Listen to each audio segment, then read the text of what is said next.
Hello and welcome to the Tonearm, where we connect you with the people and ideas moving culture forward. I'm your host, Lawrence Purrier. Today we put the Tonearm's needle on musician Erik Hall. Erik works from his home studio in Michigan doing something quite special. He records his renditions of seminal minimalist orchestral works all by himself, one instrument at a time, with no loops and no programming. Erik's 2020 solo version of Steve Reich's Music for 18 Musicians won the American Association of Independent Music's Libera Award. His 2023 take on Simeon Holt's Canto Ostinato earned another nomination. He's now closed this interpretive trilogy of albums with Solo 3, an album that collects works by composers Glenn Branca, Charlemagne Palestine, Laurie Spiegel, and back to Reich in a 16-minute finale. Erik's here to share what learnings and insights into the music he gleaned by building these pieces one layer at a time, and why playing every single note by hand and executing the entire production process himself is so important to the finished work. While you're listening, visit us at thetonearm.com, where you can subscribe to our newsletter or help us to do more of what we do by becoming a paid supporter. So now I bring you Erik Hall.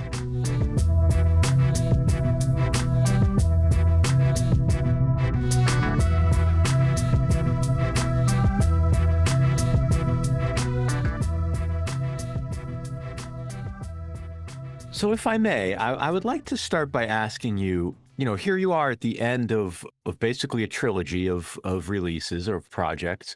This one's a little bit different in that you're bringing together the work of multiple composers. I just want to understand the evolution of that. How did you arrive at this as sort of the capstone of this initiative, and what led to that choice as opposed to focusing on individuals? Well, first of all, every stage of this project has been such a just like natural progression of what came before it. So like the first record was started as somewhat of a whimsical decision to do a solo version of Music for 18 Musicians by Steve Reich, Mm. followed with this Dutch minimalist piece, Canto Ostinato. And then in considering what to do after that, honestly, there wasn't a single long form, kind of like hour long piece that I could find that resonated with me in the same way that those ones did, and that I thought would really lend itself to this crazy project in the same way. And my label and I were sort of racking our brains because it's a little bit of a puzzle to solve, making these records. And so then we had this realization: it doesn't need to be one long piece. It could be a collection of shorter works. And then that opened up a whole world of possibilities. Yeah. So really, you just had to permission yourself to change the approach a little bit. Yeah, exactly, which is not always so obvious. Yeah, yeah. Well, it's interesting that you bring up that point though about not being able to necessarily connect or find another 1 hour piece to dive into in a similar manner, because my impression is that you really do go deep into these works. Like they get sort of deconstructed and put back together just as part of your process. Like this is not a covers album.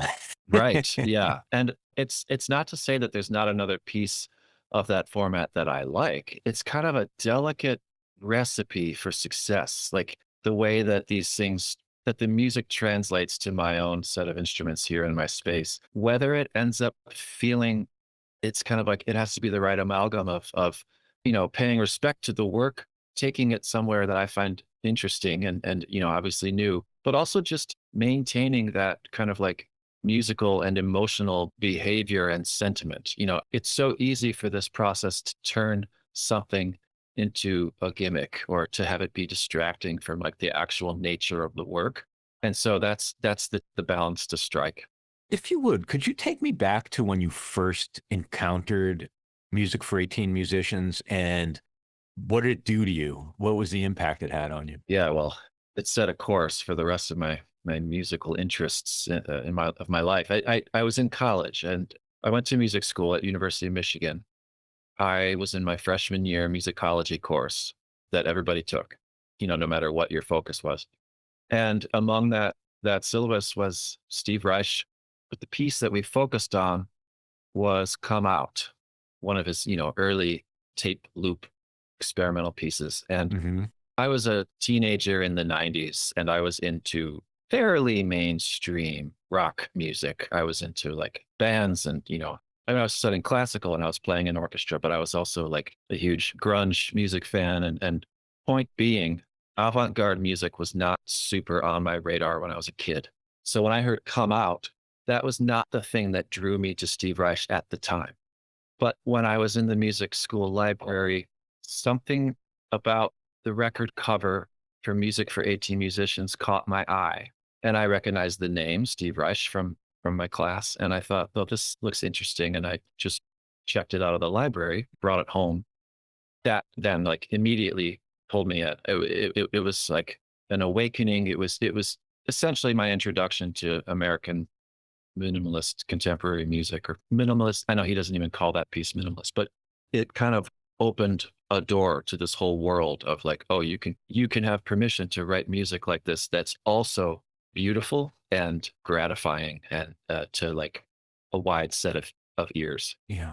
Something that struck me when I was listening to your work was just how modern and vital the compositions still are. Like there's if I think if you sat someone down and played it for them and asked them when it was from, I don't know if you could place it in time. And that's a really beautiful attribute of Reich's work. It really is. It really is. And also, when you hear different versions of his work, you always hear a new element of the composition that you maybe hadn't realized that was even there before because of just how it's framed. Yeah, I love that sort of the overtones or the elements that sort of appear whether they're played or not because of that phase and the way the tones blend. And yeah, it's one of the more fun things about listening to that music, is especially if you're in a mode where you can give yourself over to it and let it take you on the journey that music is so particularly good at taking one on. And it's one of the most fun things about engaging with the score and recording these pieces that I've listened to 1,000 times in my life. But then when I'm actually reading the notes and there are certain parts where I'm like, oh, that's what that is. And that's actually interacting with this other part that made me think it was doing. It's like you realize how they're actually kind of doled out, and how the overall picture is painted, and you get to like see all the individual brushstrokes for what they are. It's fascinating. Yeah, your approach reminds me very much of when I speak with other artists, or you hear of other artists in other mediums who do things like as part of their practice or their schooling, a painter will sit down and paint an old master, or a writer will sit down and type out a Hemingway short story to sort of inhabit the work and to understand mechanically how the pieces were coming together. And Totally. or even what a jazz saxophonist transcribing a solo. And yeah, it's a very intimate way to inhabit the composer's mindset and to understand exactly the threads they were pulling on. Well, 100%. And also, how much the exercise overall, for the last 5 years has informed my own music that I'm, also composing. And it is a great way to just open up your mind to other ways of doing things, and continue to learn. Yeah. All right. So you hear this music, you encounter it as a younger person and everything that implies developmentally in your musical journey. You return to this work, Reich's work in particular, years later. Can you talk a little bit about your engagement with that work over the years? Is it something you left and came back to, or were you always exploring it? And what was different when you finally chose to really engage? Yeah, it was in college that I discovered it, and first listened to it on repeat. And then I went through my 20s and most of my 30s with just moving on musically, doing many different things. I was making records and touring in bands mostly, but all the while with Music for 18 Musicians was always kind of my like desert island record. It's like it's just always been probably one of my favorite pieces. And so anyone who knows me well just kind of probably knows that about me. And so it was in 2018 when I got disenchanted by this pursuit of success in indie rock, and writing songs and making records, leading a band. And that particular project, I was like, that album cycle had come to a close, and I wanted to be working, but on something in my studio, but I didn't want to write new songs. I just wasn't feeling it. My wife was the one who just on a whim was like, why don't you do a cover of music for 18 musicians? And it's so funny because it's like, in the world of pop music, this is not novel. It's like you do a cover, you do your version of someone else's composition, right? And it's like, it's radically different. In the world of classical music, to apply this treatment, it's kind of been interesting to see how it is viewed or regarded. And that's jumping ahead. But, it really was this idea immediately that she had of like, that piece, you love that piece, dude, why don't you try a version of it? And it just was like this immediate clarity of just, I immediately knew that like, absolutely, I want to try that. It'll be so fun. Who knows how it'll go, but I want to see what happens. And then I started it and it sounded cool and it felt good. And I thought I think I can see this through, and it went well. I sent it to my label. They were excited about it. And we decided, let's put this out. Yes. Seems worthy of a release. And it just went from there. Yeah, that's beautiful. It kind of goes back to what you talked about earlier in that, every stage of this being somewhat organic. Totally. Yeah, Um, it just happened yeah. organically, and then we didn't really anticipate anything other than like, we're proud of this and let's release it. I've been so humbled and grateful that it was well received and people are still discovering it and embracing it.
So you actually opened the door for what I wanted to ask you next, and that is a little bit about the actual day-to-day of the reconstruction of the work in your studio. Something I was curious about as I was preparing for our time together was there a point where you had to decide just how deep you were going to go or how meticulous you were going to be? Like, I'm curious if the piece and all these pieces, did the work dictate the approach, or did you have to make decisions about, depth is the only word I struggle with to use here, but it seems like the engagement level, I guess. Yeah. No, I love that. And I get that. I think from the beginning, it was clear to me that what I wanted to do was create a faithful performance of the notes on the page. Like I wanted to play this piece exactly as written. And so I got the score. And the only obvious major change was to do so using the instruments that I have in my studio and that I can play. I just happened to like the approach of doing it mostly on like either like actually acoustic instruments or like electromechanical keyboards, like my Rhodes, my Hammond organ, electric guitar, piano. There are a couple of synthesizers, but they're like pretty simple patches that I just played like any other keyboard. So it's like it's playing the piece as it would be played by an ensemble on mallet percussion and woodwinds and what have you, but just applying each instrument to a different instrument that I can actually play. The only area that became truly murky, where I realized I don't know if I have the ability to actually do this, was the vocal parts. And I'm talking about the genesis of this for, music for 18 musicians. And for those, I figured out a way to sing them, filter them with EQ, push them down in the mix, and not really like feature my voice. But it is in there. For this new record, music for a large ensemble is one of the Steve Reich pieces included, and I took the same exact approach. I got the score and played the piece. But by this third album, I'm definitely taking more liberties with regard to just interpretation. There's a piece called A Folk Study by Laurie Spiegel that I transcribed and knowingly did so a little bit loosely. Like it's not a perfect note for note transcription, but I wanted to stay faithful to how I understand that piece to have been created. She's using like an algorithmic approach to like relatively early electronic synthesizers, and I'm kind of channeling that idea Mm. through performance. It's a much more conceptual, loose depiction of her piece as it would be written on paper. I didn't consciously choose to do it that way, but I think as I was exploring different works to maybe try and tackle, I was just working through like how to execute this, and this is where I arrived, for a piece like hers. It's interesting because Laurie Spiegel's piece, almost the closest analogy I could draw is almost treating it more like a cover, right? Like from a rock pop sensibility of like, this is my take on this song. Totally. Yeah. What is it about that? I mean, it's a pretty inspired idea to work that piece through analog instruments or through, not, yeah, through, it may not be the most precise word, but through analog instruments. Sure. What did you have to demo that to make sure it would work, or did you just have the conviction of doing it? It's funny because I think I recorded 3 different pieces of hers before deciding that this was the one that actually worked. And so, yeah, in a sense that was my demo. It's just like for her music, it was such a kind of like line to toe to arrive at a place that I thought actually worked, both I get that. in process, but also just for the listener. And also just in order to remain respectful and like reverent of the work, of her work. And so again, it's like what I'm trying to do is create kind of like a new outfit and allow for a new, means of getting to the finished piece. But what I'm always trying to avoid is again, just like anything that distracts or takes draws attention in a way that I'm not interested in drawing, like just any sort of, bells and Yeah. whistles. Well, that is interesting in contrast, though, with what I would call sort of your adamance that everything be performed live and that it's you. You didn't assemble an ensemble. Tell me about that approach, because to a certain extent, there's a sort of radicalism in it of like not leaning into the technological marvels that we have at our disposal. Yeah. There's a aesthetic element to that. There's a maybe philosophical, political, like, I don't know. Could you unpack that for me a little bit and tell me about the importance of all that? Yeah. I wish I could tell you that there were some larger commentary at work, but it's just the truth of how I work. It's like Mm, it just kind of emerged as the way that these projects could actually happen and be completed. It's not some sort of like dogmatic approach or like stance against, loops or sequencers or anything like that. It's just that I'm not good at that stuff. I don't really make electronic music in that way, and I don't have Ableton Live. I have Pro Tools and like microphones and instruments. And so I just like to play and record. And once I started approaching things this way, I realized this is actually just really doable and enjoyable. And so then, yeah, it kind of became a theme, just doing it true to performance and doing it live. But I'm also not trying to prove anything, or there's also, don't get me wrong, things get cleaned up. It's not like there's no edits. There's a balance to strike there, but this is a studio and it is digital audio, so it's like it's not like a live multi-instrumental performance. It's multi-tracked and overdubbed, and just trying to do the best I can as a player, but also make the best record for somebody to yeah. put on and Yeah. enjoy. I'm sure you've had the experience over the years in even a rock context of going into the studio alone or with a group of musicians, and it's almost like a submarine or a casino in terms of like there, if you don't leave the room, it's 12 hours later, and time has sort of passed by. And I have found that whether it's working on ambient music or phase music, or, the types of work you're doing here, time and space and the mental state really, you have this it conjures a very unique experience when you're playing with music like this and creating in this environment. And I'm curious what types of experiences you had. That I was going to say, what sort of psychomental experiences that you have doing this, but I don't want to put those words in your mouth. But did you have sort of perceptual experiences? Well, I mean, it absolutely plays with your experience of time and your sense of how much time has elapsed, particularly these longer pieces that require just like sustained focus and that require you to be relaxed. It's funny because this new record has actually been done for several months, many months. And this past year, I actually haven't been recording a whole lot since making this one here in this room.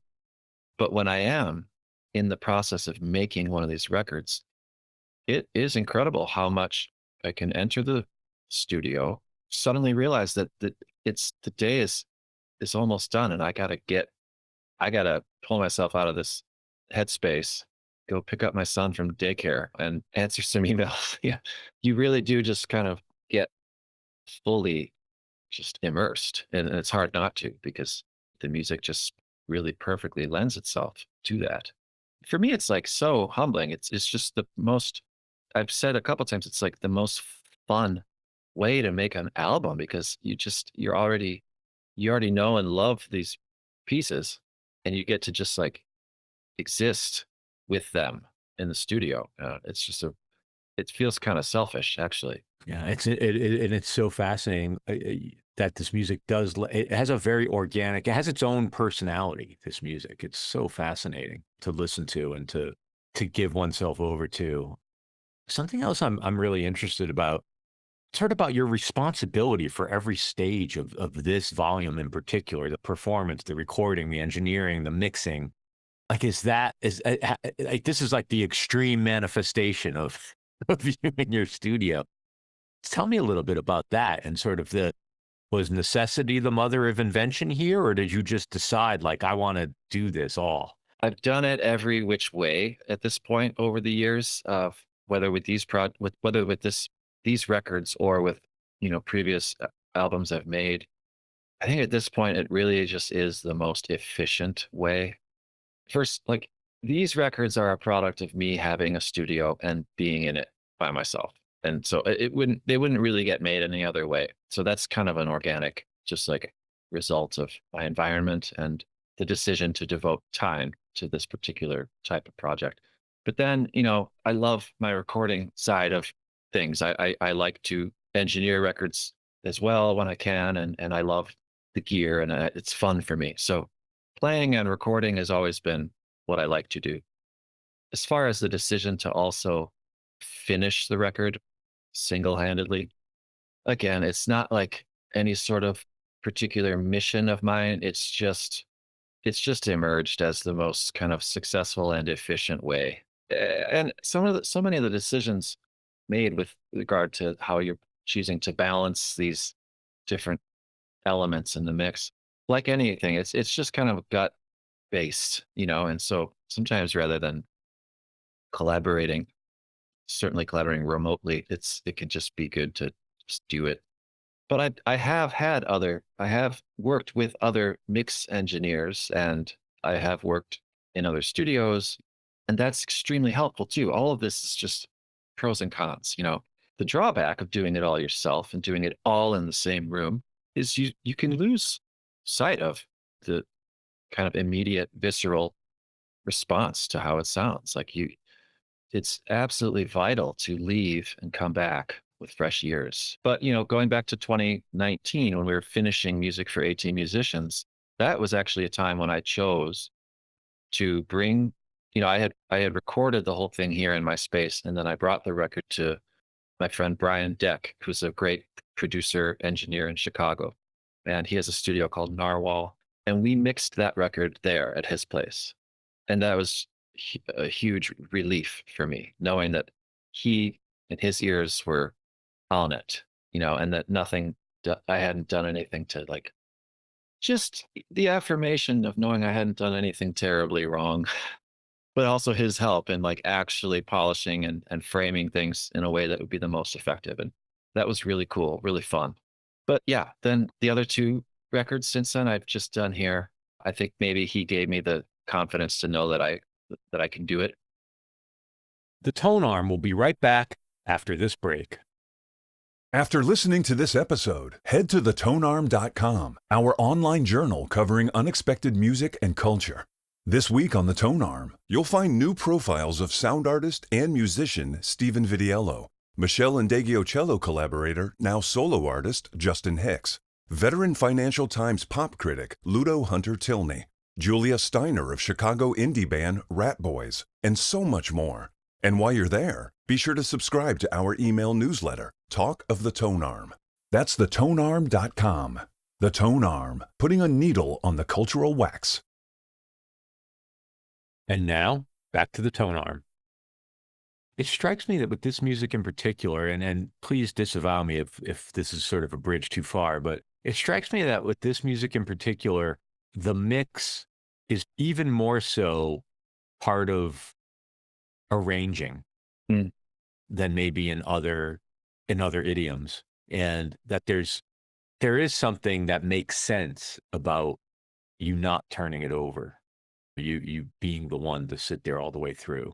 I think you're right, because it's not just performance based. It's not like chamber music. It's like the balance of these very particular and totally unintended by the composer elements Yeah. is is vital to how it actually comes across, so that it actually is impactful and not just like a jumbled mess of keyboards. Yeah, Yeah, clashing sound. totally. Yeah. Tell me about Reich's reaction to this music, and well, I'll ask my follow-up after you tell me the reaction.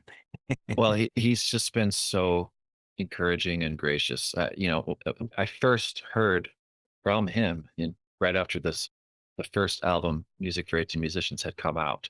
And it's crazy because I had been intending to send him a note to try and find some sort of contact for him and get a message his way, just informing him of what I had done and thanking him for the music. And I don't know, I was probably just nervous to do that. So I hadn't gotten around to it yet. And then suddenly there was an email in my inbox from him. It was astonishing. And he was just great. He was just like, the gist of it was congratulations and thanks. I love what you've done here. He even included that, he said when I was writing the piece, there was a period where I had an 8-track and I was recording different parts to make sure they worked together. And so he could kind of relate to this idea of like alone in the studio, multi-track recording this piece. So it was just lovely. I really appreciated it. And then since then, we have had a nice kind of light correspondence. And so I sent him this new album with music for a large ensemble, and he was really excited about it too. He was glad. Well, he didn't say this, but I know that this is one of his lesser known pieces, and maybe he historically doesn't even really love this piece of his as much. So he was happy with what I chose to do with it, which means a ton. Yeah, that's pretty special. Do you know how he came across it? Came across your work? No, my label and I, of course, needed to secure a mechanical license to release. He got the Harry Fox notification or something. Totally. Yeah. Yeah. He got that, or he got an email from his publisher, probably like, hey, here's another recording of your music coming out, just so you know. I don't know. I assume it was something like that. Yeah. It's kind of beautiful that he pays attention, though. It really is. He really, to me, comes from this culture of education. It's like, I haven't studied with him, but I already just kind of intrinsically feel like he's one of my teachers, and it feels like that kind of relationship. Yeah. So how do you accept his feedback and encouragement? Because it's a wonderful thing to be able to experience, I would imagine. And but also sort of keep it at arm's length enough so that you're not distracted by it as you continue to work with his and other composers' compositions. Because I would imagine you could get up your own ass a little bit if you're not careful. Absolutely. I mean, you don't want to start to feel like you can do no wrong. And That would certainly be the danger. Yeah, I don't know. It's a good point. And I think that was maybe one of the things to be wary of with this new record too, like opening it up to so many different interpretations of different works Mm. and just like really continually checking my own kind of benchmarks and compass points for what I'm after here. And because I love this approach to making recordings, but it can't just be anything under the sun. Like it really like it has to add up to something that is truly compelling, worthy of, adding to the conversation. It's like I don't want to make something just to make it or just to say that I could. And so that's why I think there were twice as many pieces that I to some extent recorded than those which actually ended up on the record.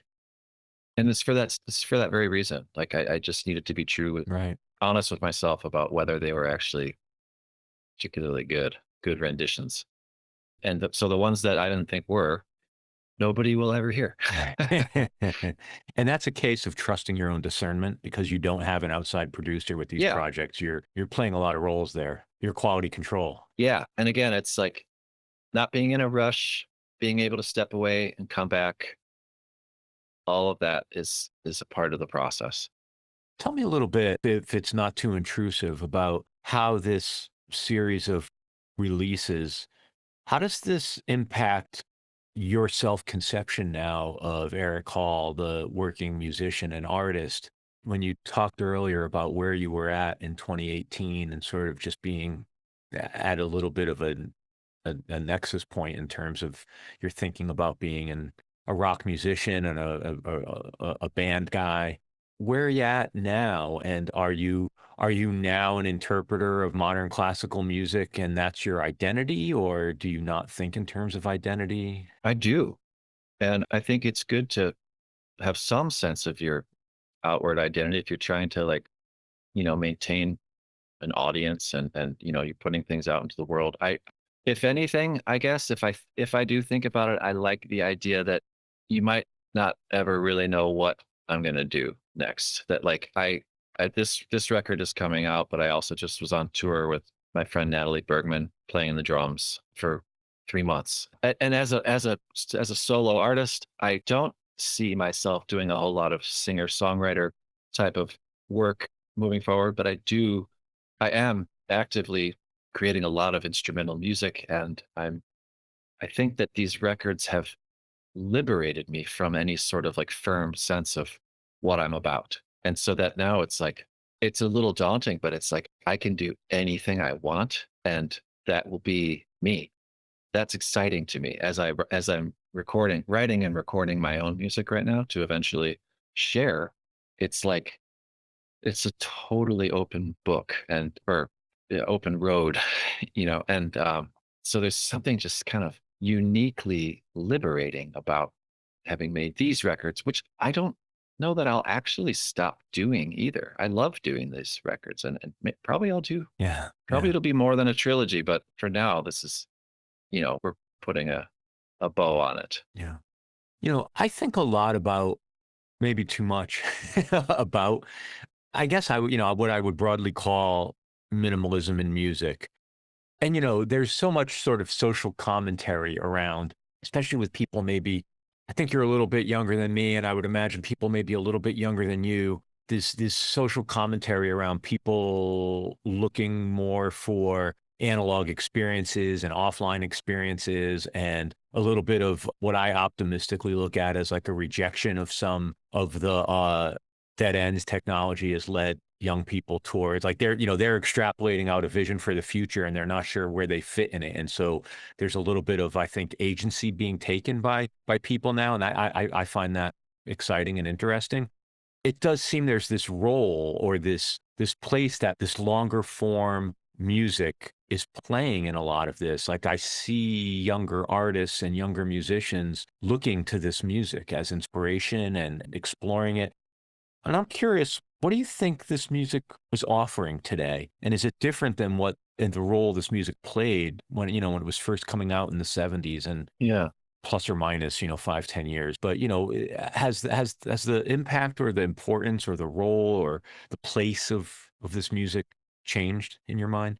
I guess one thing that seems like has certainly changed is just that the audience has grown so much. Yeah. And I think that's fantastic because like what, and I don't know that it has to be based on anything more than just pure interest. It's like, well, like, touching on this idea of tech, there's so much conversation right now about technology and kind of the music industry. I don't tend to worry too much about it. I'm not that interested in the newest tools, but I'm also not trying to cast judgment on their use. I just think that the music that I like to make and the music that I like to listen to, I'm interested in it because of what it is and how it was made and who made it and what their story is and where they are in the world. And like the story, it's silly to have to articulate this stuff, but it's like what makes us interested in anything? Well, just what it is and what we know about it. That's why I, as a listener, latch on to certain things. And I assume that the people that are listening to my records feel the same way. It's like they're aware of what it is, how it maybe was made, and that's interesting. And so that's all you really need. It's like that's your connection to that record or that album stream. I just think that will probably never go away. That just base level kind of connection that we feel to this piece of art versus that piece of art, you know?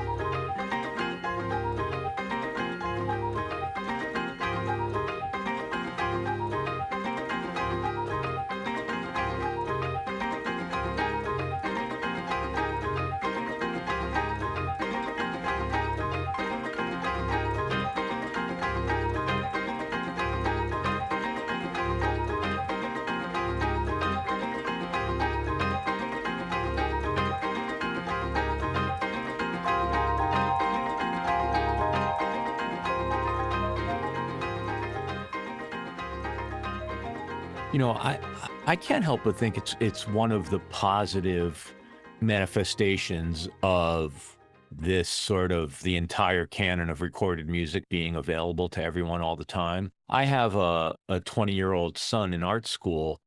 The music that he listens to as a 20-year-old, is stuff that it took me decades to come across and to have a mentor or someone teach me about, or, draw the connection from one artist to another. He and his friends, they're fully capable of loving, very silly current pop music all the way through great, deep rock and classic and indie rock and all the good stuff, if you don't mind me saying it that way, on into the material you and I are talking about and beyond, and world music. And it's really fascinating to see how it's nice to see a positive manifestation of that, because there is so much hand wringing and there's a lot of criticism we could dive into if we wanted to about the state of art and culture.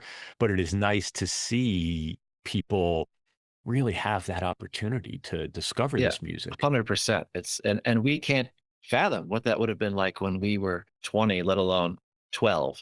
And just so yeah, I agree. It's Yeah. exciting. You know, yeah, I mean, I can't imagine, like, if it took me years to learn about to learn about Reich, other than seeing the name in biographies and books and wonder, and years before I would have been able to find a copy of an album Yeah, right. growing up in suburban Connecticut. Mhm. Something else I wanted to ask you about is the role of imperfection in this music, because I think I was going to say an untrained ear, but that's a highfalutin way of saying, to someone who's new to this music, it can often sound mechanical and have a modernist bent to it that is a bit alienating. I've talked to people about even Kraftwerk in this context. I know people that when they listen to Kraftwerk, they're like, that's the most sterile music ever. And I'm like, to me, it's soul music. Like I hear I just don't, it never struck me as cold. Mm. And especially after seeing them live, it's like, no, there's vibe to spare. And I'm curious about, And I feel the same way about Reich's music and other modern composers. And part of it is this, it isn't always so precise. These overtones, to me, are manifestations of, if not imperfection, unintended consequences. And I wonder if you could talk a little bit about that. Yeah, well, I think there's a couple of things at play here, which is like, I think some people are just minimal, repetitive music. Yeah, it just kind of, there's kind of like a visceral distaste. Maybe it's like a reaction against it being, I don't know, like overly intellectual or like heady, and I get that. But for those who are okay or comfortable with how it hits, then yes, it's like this kind of continuum of imperfect, like the music is based on very fixed patterns and can be very kind of metronomic, but then the various renditions of it reveal the myriad shades of human execution, and so the execution of the work. So it's, I too love that about it, because it actually just is, it kind of puts a magnifying glass on the human element. It's the humanity behind it. Yeah. And then you look at Reich, it's like when he came out of creating these pieces with actual looping pieces of tape, and then kind of abstractly applied that concept to a pair of people clapping, and then taking it even further with the different phasing pieces, and then of course music for 18 musicians is not really, doesn't share those exact approaches. But for me, imperfection is interesting. I purposefully retain most of the, any sort of uneven repetitions of what I'm trying to do, or flubs, or those little moments in the studio, I think are good. They're just, they kind of subconsciously remind the listener that this is a thing that happened sometime, somewhere.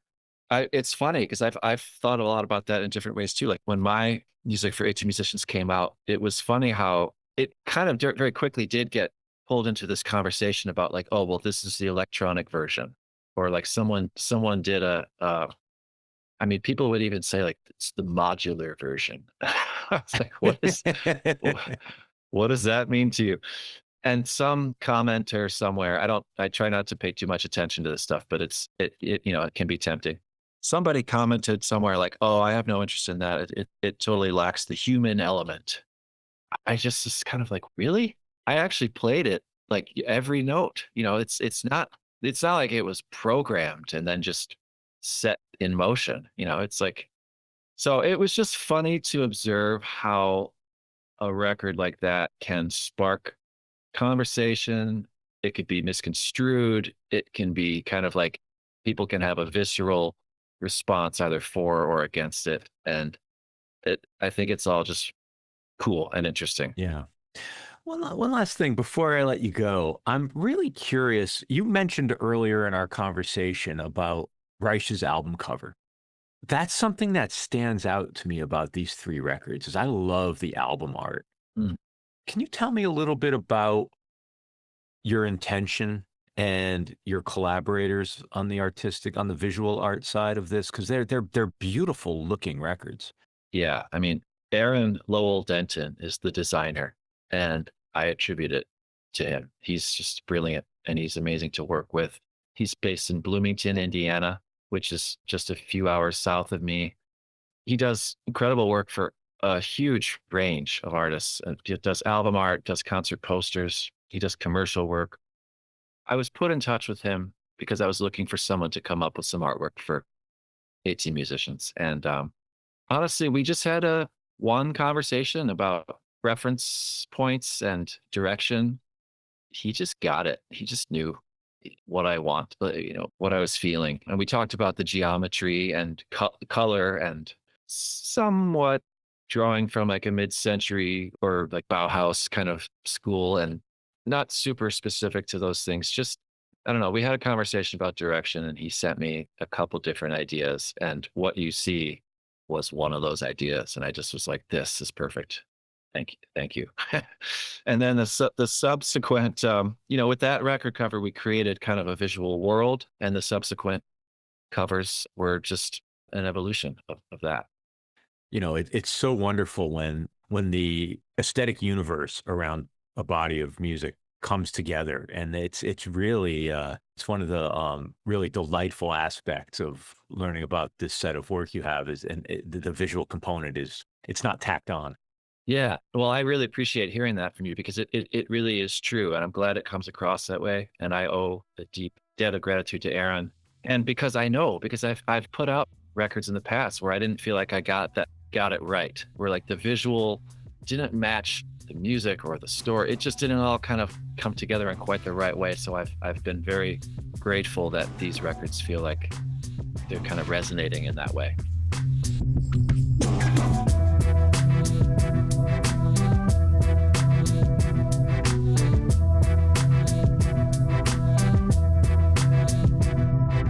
Thank you so much, Erik Hall, and thank you for tuning into the Tonearm. If you enjoyed this conversation, I bet you'll like at least one more from the nearly 300 episodes available in our free archive at thetonearm.com. While you're there, join our mailing list or consider becoming a paid supporter. The Tonearm is executive produced and hosted by me, Lawrence Purrier. We're produced and marketed by Michael Donaldson. Editing and sound design is by Terry Grant. Our theme music is by Birdie, spelled B-U-R-D-Y. Thanks for listening, be safe, and stay in touch.